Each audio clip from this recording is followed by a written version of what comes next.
Welcome. My name is Gerald Newman, and I'm the director of the Human Rights Program here at Harvard Law School. And we are very excited today to be celebrating the publication of an important new book, Latin American International Law in the 21st Century, which is edited by Alejandro Chetman, Alexandra Huneeus, and Sergio Puig. And we have the first two of those editors with us today, along with two of the other chapter authors. I've been looking forward to this event and to reading this book ever since I first heard that it was being written. It's a distinguished collection of experts in the field writing about an important subject that is understudied in English and has a lot to say also novel to a Spanish reading audience. The discussion today is going to be moderated by the Associate Director of HRP, Abdiir Ibrahim, and I'm going to turn the proceedings over to him and go off camera. Thank you so much for being here. Thank you, Jerry. And thank you to all the panelists for joining us, all the authors and chapter authors, chapter contributors, and editors who joined us today. And I want to thank the audience for joining us today as well. I also would like to recognize our co-sponsors, the David Rockefeller Center for Latin American Studies, La Lisa at HLS, and the Harvard International Law Journal. Thank you for co-sponsoring and promoting this event. I should probably mention a couple of administrative matters, which includes that this event is being recorded, and please do take note of that, especially for participants in the Q&A session. And the event will also be recorded and put online in a week or two. The book, The Latin American International Law in the 21st Century, is a recipient of the 2025 edited volume Book of the Year Award by the American branch of the International Law Association, which in terms of acknowledgement of the importance of the book, I think that speaks, those words speak louder than my own words, I should say. And the panelists today are leading experts in a combination of a number of fields. And I would like to thank them and welcome them and introduce them. And this is how I propose we proceed. We will start with Professor Huneeus, and then I will introduce each of you before you start. So Alexandra Huneeus, one of the editors of the book, is the Evju Bascom Professor of Law and Director of the Center of Law, Society, and Justice at the University of Wisconsin-Madison. She is originally from Chile, and she grew up in the US and writes about international law, rights movements, and courts with a focus on Latin America. Alexandra, let's start with you. You have 5 to 7 minutes, and then I'll introduce the other panelists as they come in. Thank you. I want to begin by thanking Jerry Newman and Abdiir Ibrahim for organizing this. Jerry got in touch with me, I think, 2.5 years ago, said, I hear you're making this book. It'd be wonderful to have a book launch. When is it coming out? And I said, oh, in just a few months. And then every semester since then, he's gotten in touch with me to see if it was out yet. And so I want to thank him particularly for his perseverance and belief in this project. and for the impetus to have this book launch at the Carr Center, which is really a great honor for us. We began the book actually before the pandemic. Alejandro Chetman had invited me to speak at the ABILA in Buenos Aires, and over lunch proposed that we do something like this. And at first I was wary of embarking on a big edited volume project, but as we spoke over lunch, it seemed clear that it was time to step back and take stock of how Latin American international law practice and scholarship had been evolving over the past decades. It had been over 100 years since Alejandro Alvarez first made his bold argument about the existence of Latin American international law as a distinct practice and law, and of the debates over Pan-Americanism versus what we call the Pan-Hispanic counter-canon. The focus of that debate was always on how to position the region vis-a-vis the United States and Europe. But since that time, the United States had receded in its political presence in the region, and China had ousted the United States as South America's largest trading partner. Meanwhile, we were witnessing a flourishing of scholarship about different aspects of international law, and especially the history of international law in the region. So it seemed clear that we needed a volume in order to take stock, but also capture and spotlight the wealth of scholarship that we were seeing. And it was not hard to convince OUP of this. And so our project was launched. The product a few years later is a volume that covers many different themes within within international law. But also many different types of scholarship. It's a decidedly interdisciplinary ecumenical book. It was important to us to organize the book thematically rather than by country in order to get rich transversal studies of themes across states. And it was important to have a broad variety of scholars involved, both eminent and emerging, from writing from within the region and without, always focused on the region. The book is divided into 5 parts. It begins with a very rich history section, with histories written not just by historians, but also political scientists and lawyers, political theorists. The next part is the theories and methods. We have a part then on institutions and practice. We close with 2 sections that bring us up more to contemporary times, new doctrines and contemporary challenges. As the thematic organization might suggest, we did not set out to make a particular argument about the existence of Latin American international law as a distinct practice in the style of Alejandro Alvarez's argument. That to us seemed like a time-bound political project of another generation. Our vision was a much more exploratory and expository one. In the end, though, as we read through the chapters all together, we learned inductively that there were themes that tied the volume together in ways we hadn't anticipated, and which revealed a cohesion among the great variety of approaches, themes, and practices covered, and that we think characterize the practice of international law in the region today. So as a result, we close the volume drawing from this inductive observation by arguing that there is a new canon of international law in the region, characterized by certain shared features. And predominant among these, and the emphasis of this panel, was the prominence and ubiquity, the prevalence of human rights law.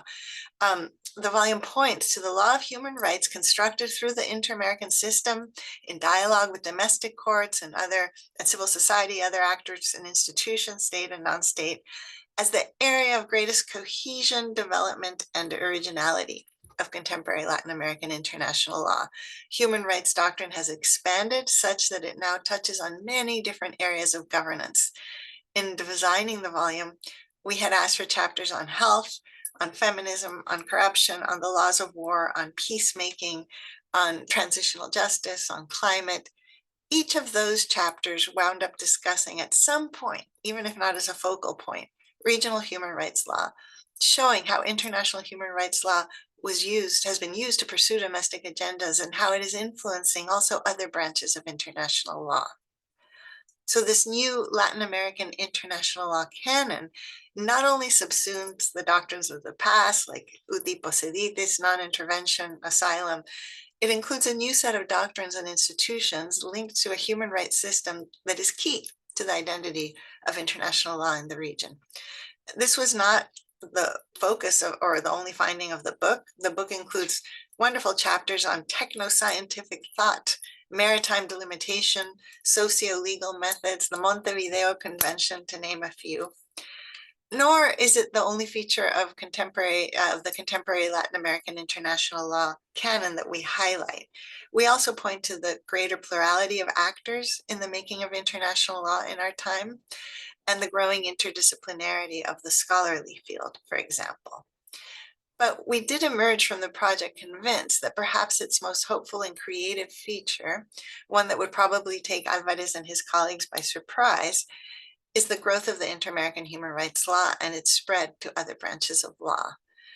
And before closing, I have to note that since we sent this book to the publisher, the Trump administration has decidedly altered the regional landscape.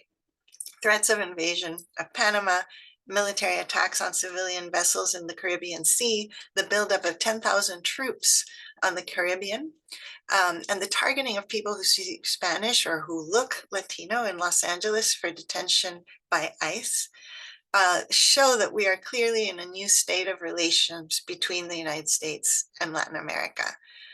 This, though, it doesn't make the book obsolete, but quite the contrary, makes it even more important to understand what the international law of the region is, precisely so as to fortify it in face of this new context. I think with that, I'm at my 6 minutes and will return the mic to my colleagues. Thank you so much. Now I'll invite Arnulf Becker Lorca, who is chair in public international law at the European University Institute in Florence and visiting professor at Harvard Law School. His research examines intellectual history of international law from perspectives of the global South and is currently working on the Spanish or Amerindian encounter, exploring the appropriation of law by peoples, by Inca intellectuals. Arnulf, you have exactly 6 minutes. Thank you, Abadir, and thank you, Gerald, for the invitation. And thanks to Alejandro, Alexandra, and Sergio for editing this piece.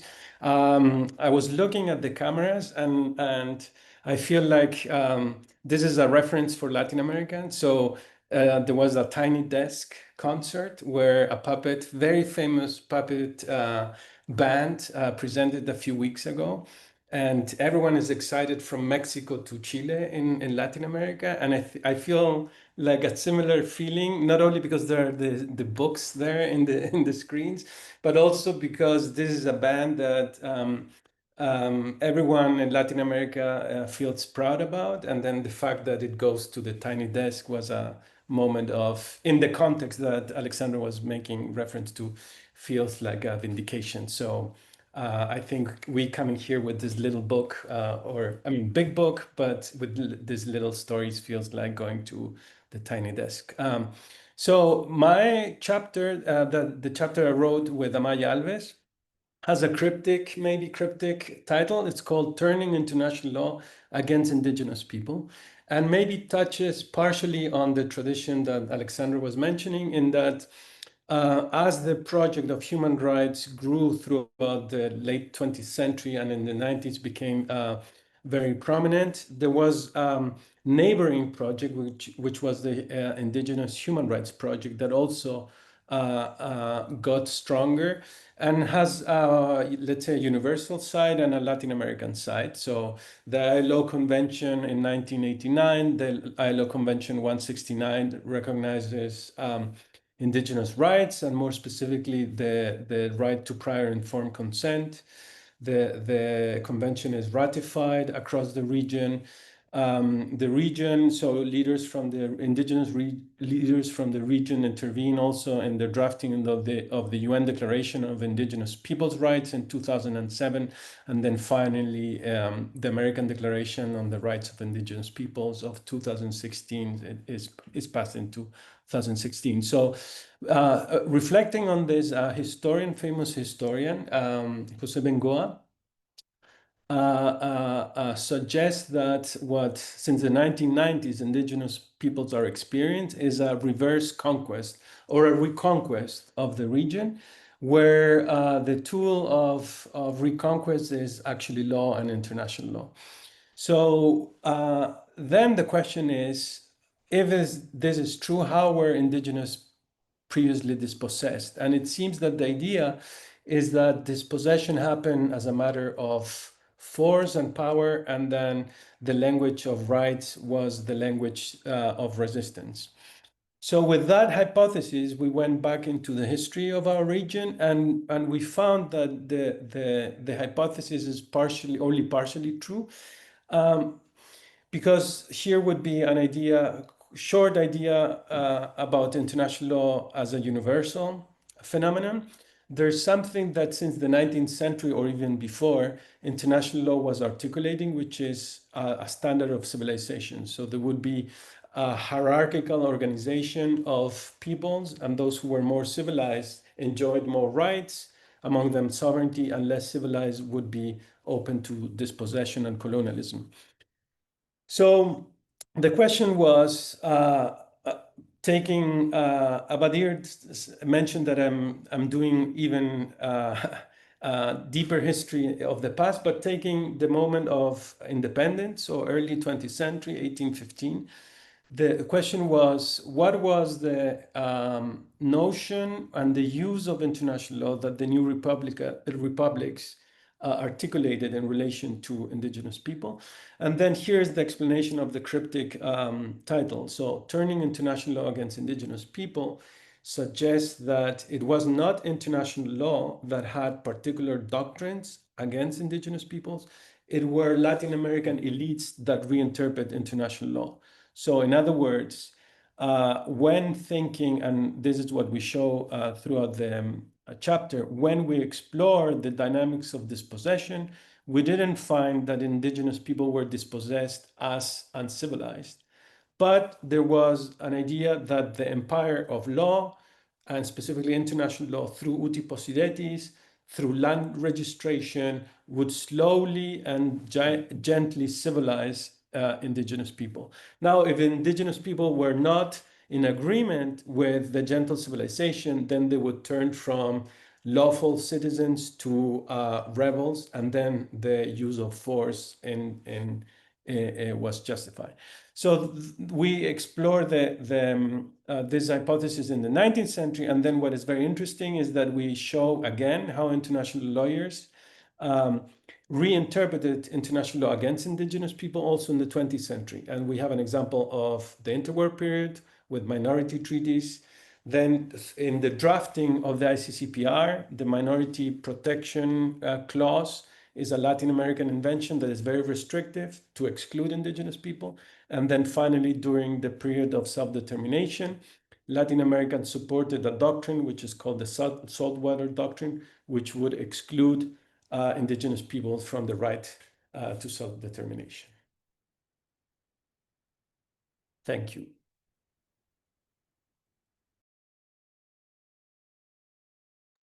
Perfect timing. Now I invite, thank you, Arnold. I invite Catherine Sicking, who is the Ryan Family Professor of Human Rights Policy at the Harvard Kennedy School, and an affiliated faculty member of the law school.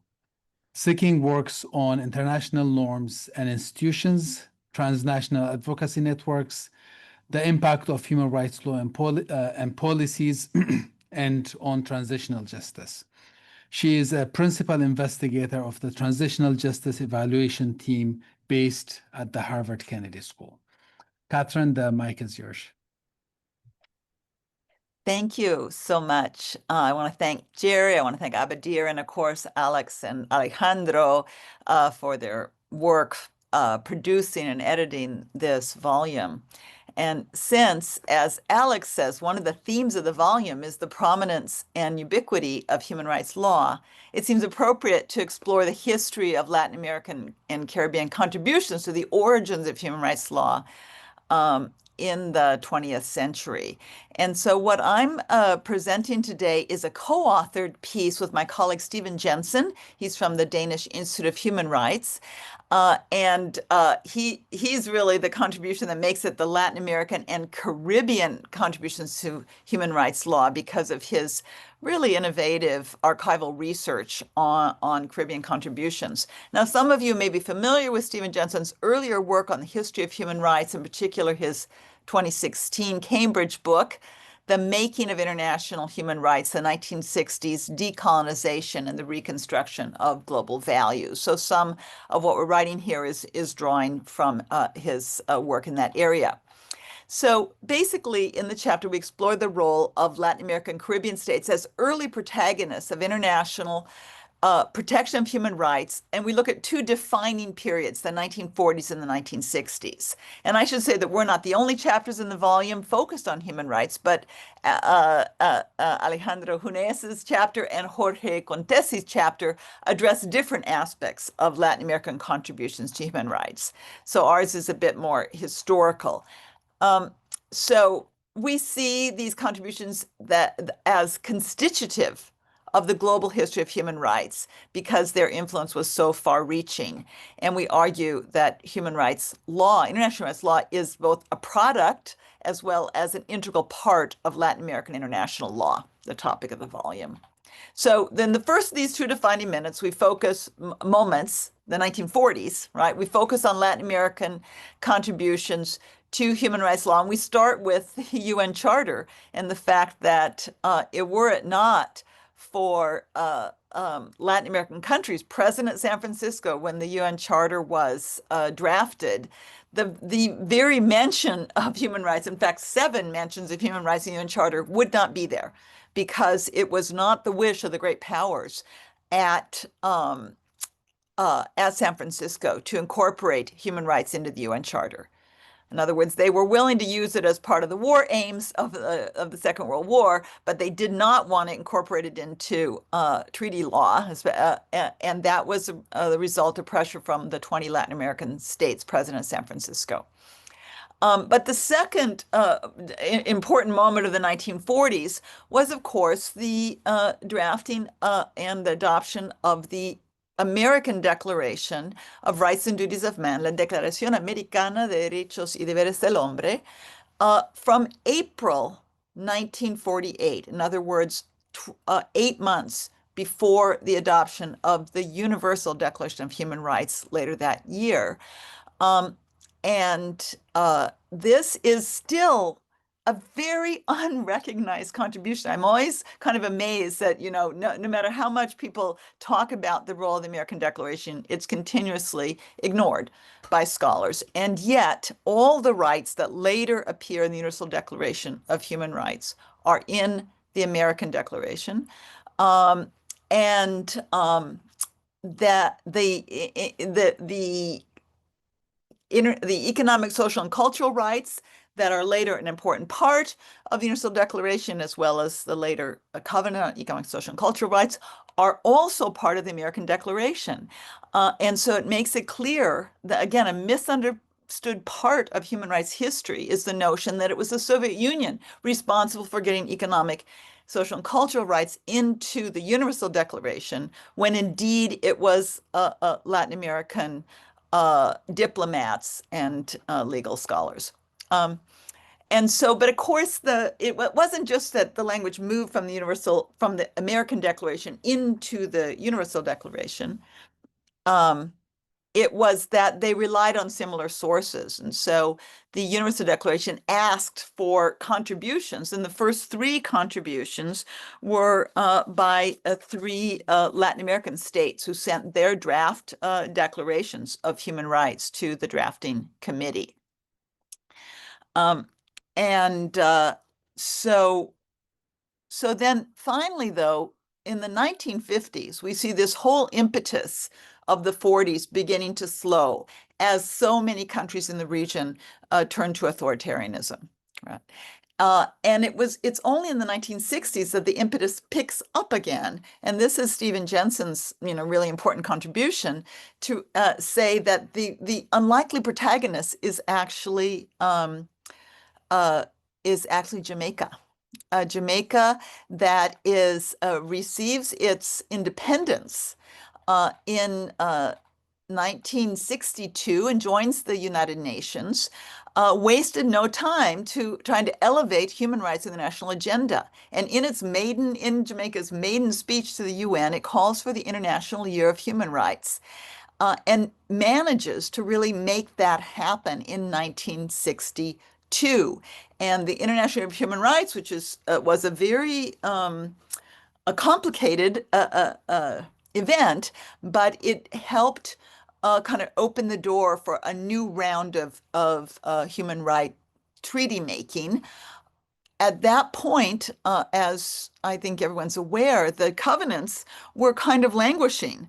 They hadn't been fully completed yet, and were not open for ratification. And so, as Stephen Jensen points out, the impetus comes from a brand new convention, the 1965 Convention on Racial Discrimination, CERD, kind of really taking the momentum, providing the momentum. And this is a global South-led human rights diplomacy leads to the drafting and the very rapid ratification and entry into force of the Convention on Racial Discrimination. And because of the deep way that the countries of the Global South felt about racial discrimination, we see this treaty making all sorts of innovations that are later innovations that we take for granted in the human rights system. So the idea of a treaty body is invented by the people working on the Convention of Racial Discrimination. So in this work, Jamaica took the lead, but it was supported by other Latin American states, and particularly Costa Rica, for example, this time one of the few states that was still democratic in the whole region in the 1960s. So those two defining moments, I think, created the backdrop for what the many other chapters in the volume point to as and what Alex just pointed to of this prominence and ubiquity and creativity with which Latin American social movements, legal scholars, diplomats, and especially the eventually the Inter-American human rights system, then are able to develop. So sort of the building blocks on which this whole later system, that's part of the theme of the book, took place. Catherine, this is if you haven't wound down, this is the reminder that you asked. I'm down. Okay, good. Thank you. Perfect timing again. And let me now introduce the last introduction. The last person to be introduced to the panel is Alejandro Chetman. He is Dean and Professor of Law at the Universidad Torquato de Tala, Argentina, and Executive Director of the Latin American Society for International Law. Originally from Argentina, Chetman writes mainly in international criminal law, international humanitarian law, and transitional justice, with a focus on philosophical empirical approaches. Alejandro, I invite you to the floor. Thank you so much. Thank you to Gerard again and Abadir for the opportunity, and to everyone for joining us. I like Arnold's metaphor of the tiny desk. I've been a big fan of the tiny desk for a long time, but I think and it has become, and it is a great platform to showcase in a global stage, as Harvard is offering us now, the opportunity to show work which I think is very interesting, fresh, innovative, and deep. So thank you again for this opportunity. I cannot remotely do a work as good as Alex has done in presenting the book as a whole and its structure and main thesis. I'm going to concentrate on my chapter, which is on initially started as a chapter on international criminal law, but it moved into a chapter on Latin American approaches to international criminal law, which are a chapter on transitional justice and Latin America as a laboratory of transitional justice. In a recent piece, following much of what Catherine was just saying, Sarah Nowen and Neha Jain show that over the last 10, 15 years, transitional justice has become a very technical field dominated by the global north. And I think one of the main things that the chapter seeks to do is to claim ownership of ideas, innovations, experiments that have been performed and conducted in the region by a number of different actors, which are, I think, unparalleled in any other part of the world, and whose influence has been enormous. So the book traces the institutional and procedural innovations from the first Operative Truth Commission to the development of multiple institutional settings for truth commissions in El Salvador, Peru, Chile, Uruguay, and Colombia. The process or proceedings for mass trials before domestic courts, again, starting with the Junta's trial, made now famous by the 1985 movie, to the contemporary special jurisdiction for peace in Colombia. Innovations in communicational strategies, which later became institutionalized as outreach in international tribunals. A lot of work on reparations, which the chapter does not cover, but there's a fantastic chapter by Claudio Grossman specifically on the issue of reparations. So institutional procedural aspects on the one hand, evidentiary innovations going from forensic anthropology, the use of DNA testing to identify grandchildren from parents who have been victims of enforced disappearances. A whole new array of tools to do archival investigation on bureaucratic trajectories and records of the military in general. Substantive innovations from enforced disappearances and international crimes, the relative importance of amnesties and statutory limitations as bars to prosecutions, the right to truth and identity. So the chapter maps all these legal ideas, innovations, and cross-fertilization and seeks to situate all of them in their specific context and in their specific struggles, and it defends three broader claims.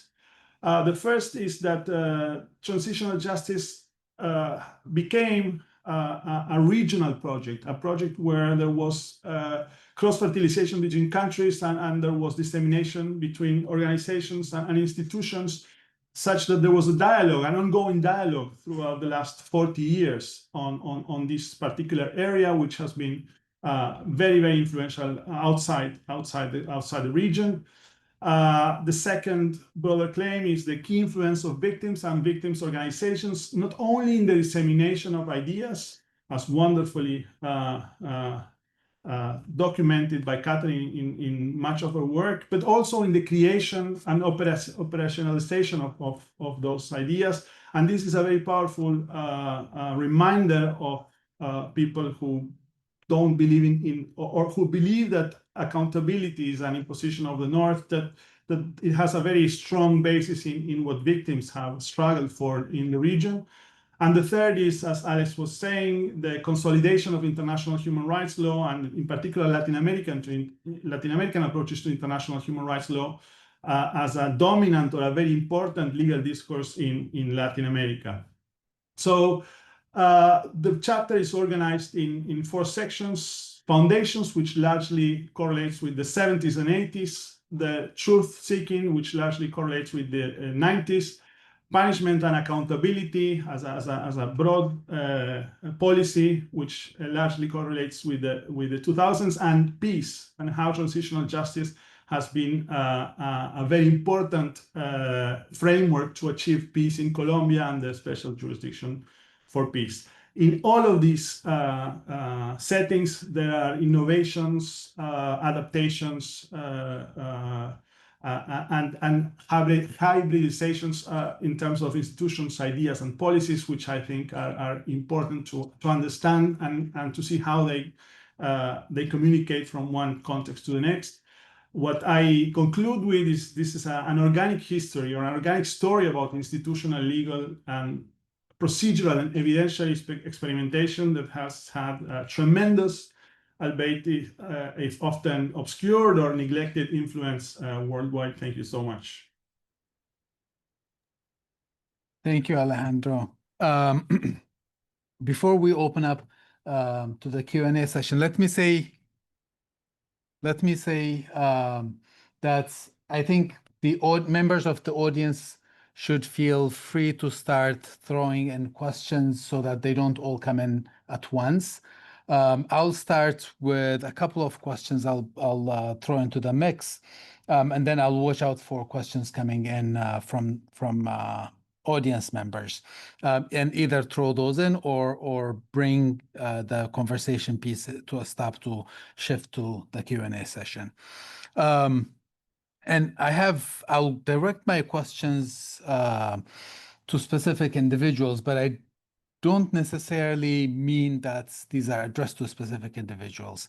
I more want them to start a conversation. And I also have to start with a disclosure of my own subject position in that I'm reading this book as an African lawyer, an African human rights lawyer. And as I read, I'm reminded of my engagements with Latin American doctrines and Latin American influences in international law, and specifically in human rights law. One question that I came in with and couldn't avoid is Anthea Roberts' metaphor. So I'm bringing in a metaphor into the conversation as well. I think it was Esperanto versus separate languages. And I did check if you engage this discourse, and you don't necessarily have to respond to the metaphor itself, but my own experience of reading Latin American jurisprudence and Latin American human rights literature feels more like speaking the same, even though I don't read Spanish, I have to say. It seems like speaking the same language, but from a different perspective, from a different angle, maybe speaking a different dialect or code switch or different registers would be how I feel like I perceive the reading. And maybe that's influenced by the fact that I'm reading human rights law primarily. And I wonder if the diversity of the perspectives that you saw in your book prevents any such one analogy from capturing everything. And let me put that question on the table, and then ask the two other questions, and then I'll come back to you, Alexandra. So you also have time to reflect on this. My question to Arnulf is actually more directed to him in terms of I was wondering, and this also comes from,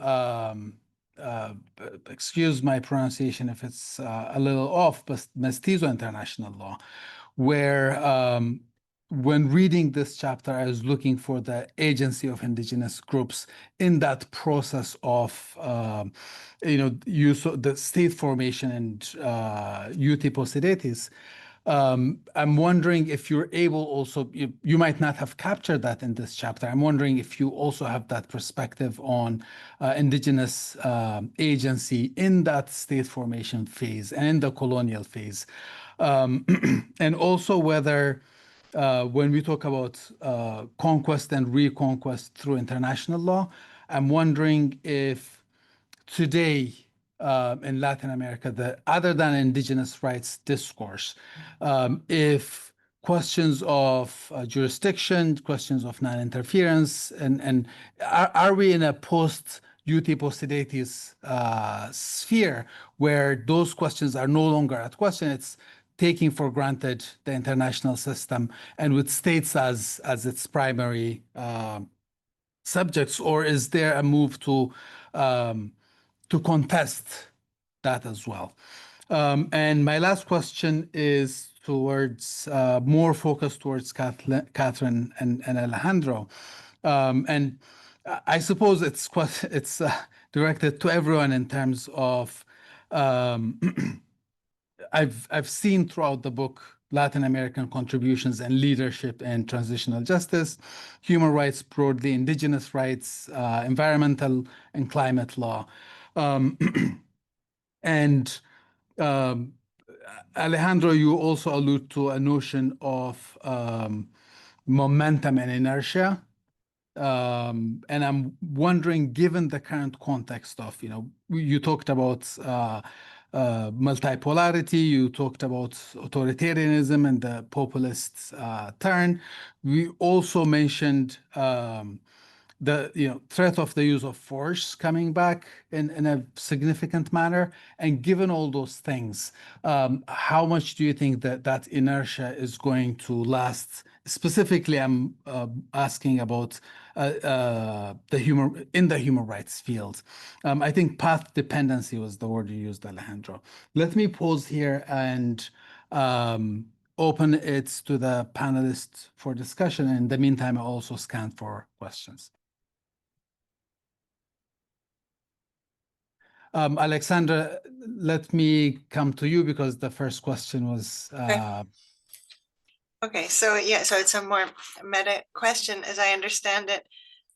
Is this this idea of the canon of Latin American international law, does it point to a different perspective on international law, or does it point to a unique, discrete practice? Yes. And I'll note there that, part of the original claim by Alejandro Alvarez that made me and probably my fellow editors uncomfortable with the idea of taking on that project was precisely the latter, the argument that it was a distinct practice, and there were arguments that there was a regional practice of international human rights law of international law. For example, political asylum, the practice of granting political asylum that was from, not only did it develop in Latin America, but it applied in Latin America uniquely. It didn't yet apply in many cases to other regions of the world. So it applied between the nations of Latin America as international law, but not beyond. So that would be like the extreme case, right? This is a very discrete, different practice. And I think that our book doesn't go that far on the spectrum, right? We are more saying that there are a lot of features of international law that are shared among Latin America, but they're not enough, I think, to make it a discrete practice of international law among the nations. And even, it's interesting, I've just finished doing this book review for AGIL on 3 recent books that have been written about the regional human rights systems and comparing the African, European, and Latin American regional rights system. Really fascinating that 3 such books emerged, within a short time, something I think that was long overdue. And all 3 of them end up emphasizing, they're written by, a political scientist, a judge, and an activist, basically. But all 3 end up really focusing on judicial dialogue and the interpretive techniques as the key to constructing these regional systems, and the emphasis that this is not just regional, but trans-regional. So the dialogue from, the way that the inter-American system, one of them says, uses the Vienna Convention on the Law of Treaties as kind of it recites that it's there, and then will do whatever it wants and incorporate all kinds of instruments and norms and arguments and judgments and treaties that are not actually within the Latin American jurisdiction. That said, right, so it is this kind of, one of the things that distinguishes the regional human rights systems that these books make clear is that they are all in dialogue with each other. That helps fortify them and distinguishes their work. I would argue, though, that the genesis, like the real beginning of that kind of dialogue and that kind of freewheeling, just from a formalist legal perspective, freewheeling interpretive techniques, such as using as authority treaties that are not within the jurisdiction of the court. That really starts with the inter-American system, and is something that the inter-American system developed first and then spread, I think, to Africa, to the African regional system and the European system.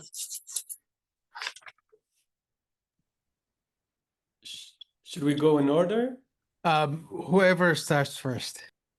Okay, so Abadir, your question is very good, but also therefore very difficult. So I think that so this is I'm trying to answer in emphasizing that of course this is a book that has a new canon and the canon, but I think also in terms of a tradition, so on a regional tradition that, as every other cultural tradition, is contradictory, complex, and pulls in different directions. So, for example, you were mentioning uti possidetis on the one hand, and then let's say indigenous rights and agency on the other.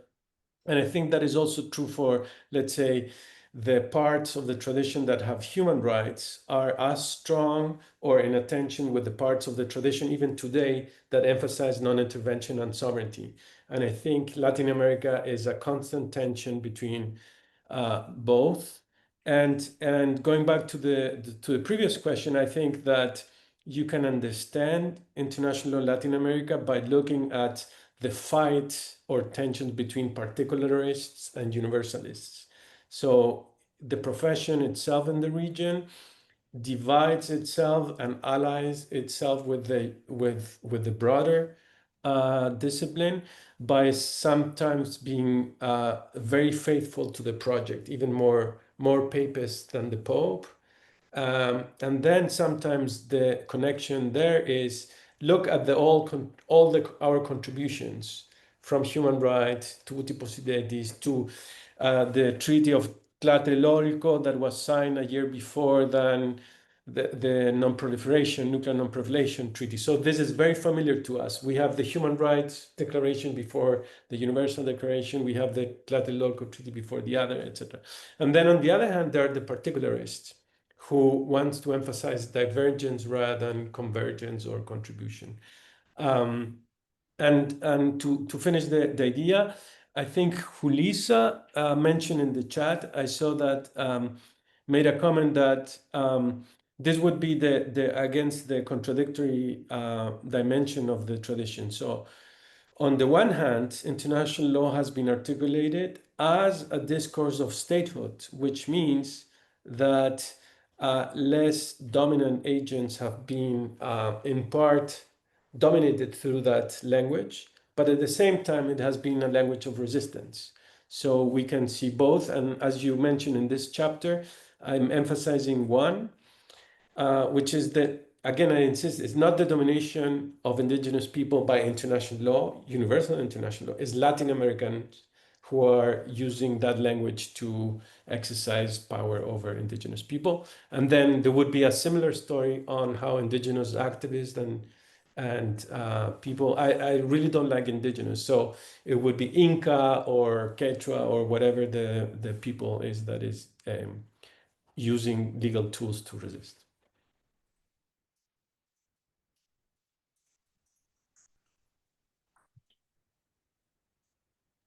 So Alejandro, I think the question was more to you than it was to me. So why don't we pass that third question to you? Okay, another easy question. So I want to say two things, 2 points which are connected. One is on Abadir's first question about the language, whether I got it right, but I think it's an interesting point, whether Latin American international law, this new canon, speaks with in one language.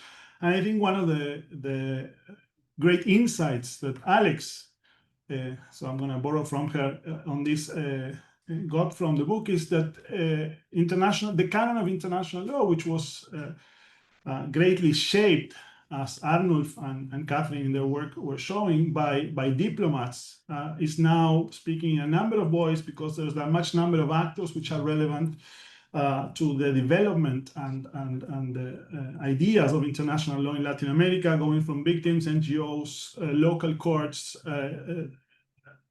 and now also a professional legal academia, which was a domain more reserved initially to diplomats. And there are a number of different approaches, from critical legal studies to Ehlers, but also doctrinal and even analytical and more legal analytical philosophy approaches to international law in Latin America. So it's a very interesting mixture of different voices, a bit like Arnold was saying about the contradictions and tensions within a tradition. So it's a very rich tradition, and it's a much more diverse tradition than it initially was.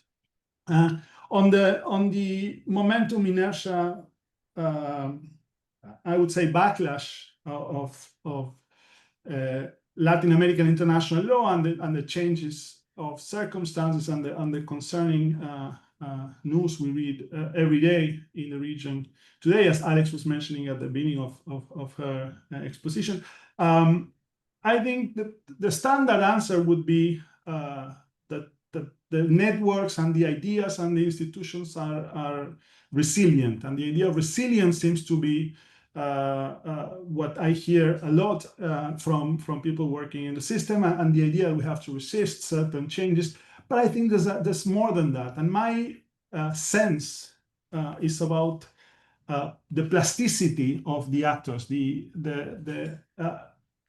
adaptability of actors. And I think this is a very powerful aspect of Latin American international law, at least in the areas I've studied more. I have a paper whose title is Through the Cracks. The idea that people and activists and victims started working through the cracks to get the types of institutions responses they sought for. And I think that idea of adaptability, that idea of plasticity is even more genuinely reflective of Latin American approaches to the, without any doubt, very serious and structural crisis and structural backlash they're suffering. And that kind of approach gives me some real hope. Thank you, Alejandro.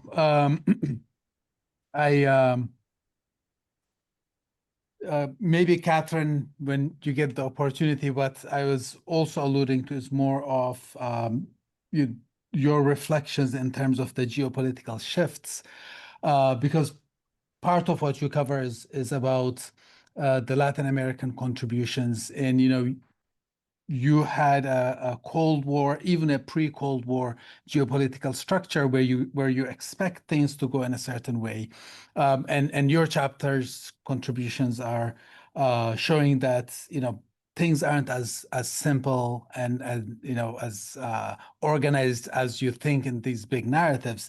And what I was asking was more of what to expect in terms of when geopolitical shifts are taking place currently. Let me pause that and take the conversation to the Q&A questions that are being, and Catherine, when you get the opportunity, maybe you can jump in on that. I'm going to resist the temptation of asking follow-up questions and take you to the board. Let me also crowdsource, because I believe you should be able to see the Q&A as well. Hulissa's question, her first question was picked up by Arnold. Let me skip that to the question by Can I answer that one like super quickly? And then, so I just scrolled through them, and I think I wanted to react in one way. So I think this book is very important because it gives us the opportunity to think carefully about the tradition. And it's an invitation to, let's say, in my view, and here's now I'm going to talk personally rather than as part of the book. So revive the tradition. So I personally think that the tradition is in deep crisis. I think that the tradition has been very much exhausted, and I think that one of the reasons that we have such a rich tradition is because international lawyers from the region carefully and politically thought what were the main geopolitical problems of the region and used international law to tackle them. And I see that that part of the rich tradition has been weakened for various reasons. So to go back to I'm happy to do the legal analysis, but I don't think this is the place to do the legal analysis on the attack on the Venezuelan boats. But the fact that that is happening without a very strong, maybe there is a strong reaction from international lawyers from the region, but to me that signals a weakness in the tradition, in that from organized crime, the drug crisis, inequality, migration to the boats, we are experiencing a very many challenges from many places, and I think the challenge for us is to rethink this tradition to craft strong answers, or at least a discussion on how international is relevant. Can I direct you to the question on Global South regions asserting influence in international forums and the practical steps you believe are needed to decolonize international law regarding the diversity of epistemologies and legal traditions. And then there is experience about rethinking accountability and justice from global environmental climate perspective. Maybe there's a chapter on that that we haven't explored. Let me also put on the table David Perez's, that has been raised regarding the boats. I'll leave it to the other panelists if they have more to say on that. The question is about asking for an analysis of U.S. military attacks against Venezuelan boats and their implications to how international law can make an intervention.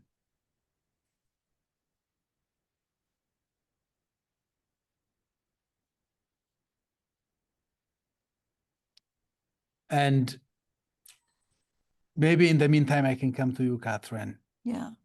Well, I would like to kind of start kind of a dialogue here among the members of the panel. And so first, I just want to, two things. I want to go back to Arnulf and say, today does seem like a time of crisis and maybe, as you say, disintegration, but compared to what period of the past? I mean, the period that I've looked at is a lot the Cold War period.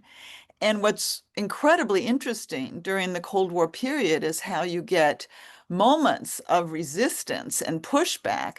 Look at the creation, 1959, the creation of the Inter-American Commission on Human Rights in Santiago. What's going on in the region? What's the debate that's happening there? And nevertheless, what comes out of it is the creation of this commission that no one thought would go anywhere or do anything. And look what's happened.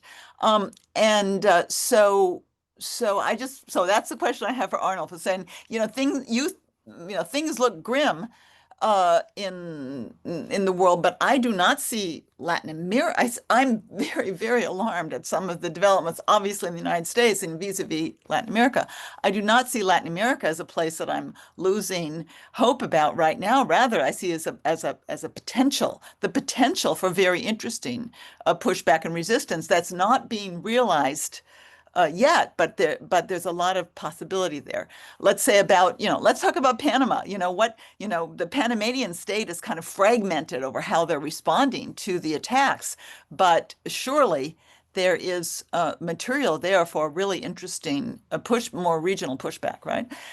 And then the question I want to ask to Alejandro is, so what you're talking about, the transitional justice area, once again, people are erasing contributions from Latin America, as if this was all imposed upon them by the global North. And I keep wanting to say, did you have you read about Argentina, what Argentina was doing back in 1985? No one told, well, you know the story better than I do. No one told Argentina they should be holding trials or truth commissions for that matter, And so how the Latin American story really it keeps contradicting this notion that transitional justice is imposed on the global South, and yet how we keep not hearing about Latin Americans' contributions. So But I on the super 2 quick, points- I completely agree. My only point was that I see international lawyers in the past in the region to have been much more active and creative in relation to our contemporary problems. So it's a call for like learning from here and doing more creative stuff. So it's not about a comparison of the geopolitical moment. So I agree that this one, all thing considers, is not worse than others. But what I really see is that, and here maybe so my view would be that there's something into the success of human rights that has taken away the let's say the public law aspect of international law away from. So our brightest mind in the region are going to human rights in the field and less to other fields. And that, I think, has created less of a capacity to react in relation to problems like Panama, organized crime, and so on and so forth. So I believe we're now giving the viewers what they really expected, which is some form of vibrant disagreement and debate. So I want to go back to Aaron's point, because I do think with Karen and with you that the geopolitical changes are not as harsh on Latin America as they have been in the past. And I think that the creativity is a constant that we see in each of the chapters, tells a story about people developing ideas and institutions and pushing forward. What I do think, and I agree with part of your diagnostic, is that we had a very internationalized and vocal and prominent group of international lawyers in the past, and that we kind of lost them for a bit. But now I think that there's a new generation of people doing extraordinary work, which have a global voice and which are heard everywhere, and which I think, and going back to Catherine's main point, they have the opportunity and the responsibility of making their voices, their ideas, to put them out there in global fora. And I think that wasn't happening for a while. Developments were kind of kept to the region. They were not published in the American Journal of International Law, as Alejandro Alvarez foundational piece. And now I think there's a generation of scholars that are able and willing and have the incentives to do that. And I think that we have a better chance of being more part and using more cleverly general ideas of international law to shape them into our needs and our realities and our political interests. So I'm less skeptical, I think. Were you about to jump in, Alexandra? Sure, yes. So we're going till 12:30, correct? Or 1:30? Yes. Or Yeah. okay, very good. I thought it was one.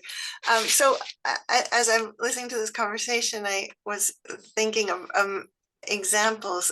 I'm not sure. I agree, that, with Arnulf and not just Arnulf, that this is the international law is in a time of deep change and in many ways crisis.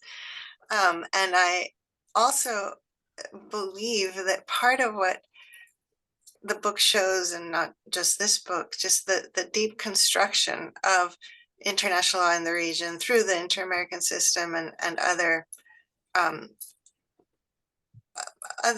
legal creations, maybe Mercosur and other areas. There really is, and the Andean Court of Justice, for example, there really are these pockets of very legalized areas of practice.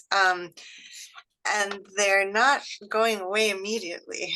There's a way in which the tides are turning against the inter-American system, but there's also it's there. It has become so prevalent. It has permeated domestic constitutional systems and criminal law systems, and so many other areas of governance that it's not something that, even if the OAS went away, the inter-American human rights system would in some ways continue. That's how much it has sort of become entrenched.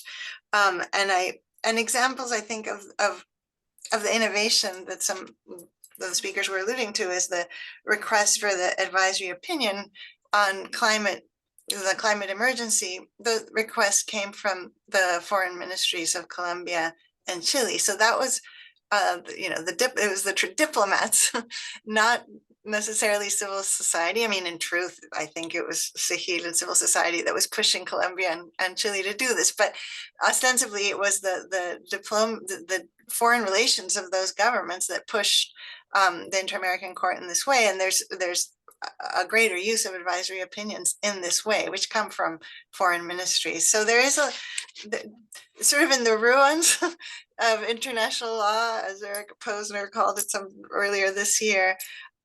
Those ruins themselves are very rich and a site of a lot of innovation that's happening. I don't know how long it can last in the headwinds, but it seems like there is a lot of potential and a lot still going on there in answer, I think, to Arnold's pessimism or maybe realism. And I did want to just respond to one comment in the chat asking about the global south and the practical steps needed to decolonize international law, which made me think of that this year, I guess last year was the 70th anniversary from the Bandung conference, and there's this symposium coming out celebrating or actually critically analyzing the impact of the Bandung ethos, really. And it was just very interesting to engage with that symposium. I kept trying to get them to include Latin America and sort of, because a lot of the themes that were emphasized, they were looking at African, Asian, and Middle Eastern perspectives were so similar, like non-intervention, uti possidetis, right? It comes directly from Latin American decolonization. But in the end, I think they were right, maybe not to think that that was a priority, because it seems to me the history in Latin America fits into the narratives of decolonization in such a different way. It's such a more it's just such a different picture. There's so many ways in which the criollos, Arnold's criollos, the ones who are making international law, were the elites and so aligned with the powers that were colonizing Asia and Africa. So I just think it's really important to keep thinking what are the connections between Latin America and the deglobalization discourse that's more born from African and Asian perspectives, but it's not an easy fit. And these are also conversations that translate to Africa in terms of we have, in terms of indigenous peoples, we have very similar issues. And I remember that the UN DRIP was resisted by African countries in very similar ways that Arnold described the resistance against minority rights. But then it's also a context where you don't have settler colonialism. And so it's interesting where you have the same issues, the same power relations and struggles, or I'm using the word the same here, maybe similar, I should say. But it's such a different context, and that makes this conversation between or inter-regional conversation and diffusion of jurisprudence very interesting. I think we have only one question that relates to elements of economic matters. That was raised. Maybe we don't have anyone in the panel to discuss Latin American history from an economic perspective. I would just jump in briefly. My first Yes. book was about CEPAL, so I thought about economic issues way back. But I would say, today the issues is, what's going to happen to the WTO with the Trump administration attack on global trade law. And it seems to me that Brazil, at least, is one of the few countries putting forward interesting proposals for reform with the notion that it could be, we need to, instead of like destroying the WTO, which seems to be the goal of the Trump administration, that it could be possible to think about what kind of reform has to happen at the WTO. And so I just wanted to throw out there that Brazil, as far as I can tell, is putting forward one of the few proposals for reform, interesting proposals for reform right now. And it seems to me Brazil is also the country, alongside perhaps some of the others in Latin America, that's pushing back the most against the aspirations of China to really dominate the BRICS. And they're the ones who are sort of trying to keep this, not just to, not to make it into a Chinese sphere of influence, but something that's really multipolar in terms of the emerging economies. I think we have I don't think we have time for one more question. I think we can wrap up. Although we did have a couple of questions that we missed that came in at the end. Let me thank the panelists for joining us today, and thank you for the contribution of this well-written book. I want to thank the participants for joining us today and staying with us through the event. And with that, thank you and have a nice week. Thank you very much. Take care. Bye now.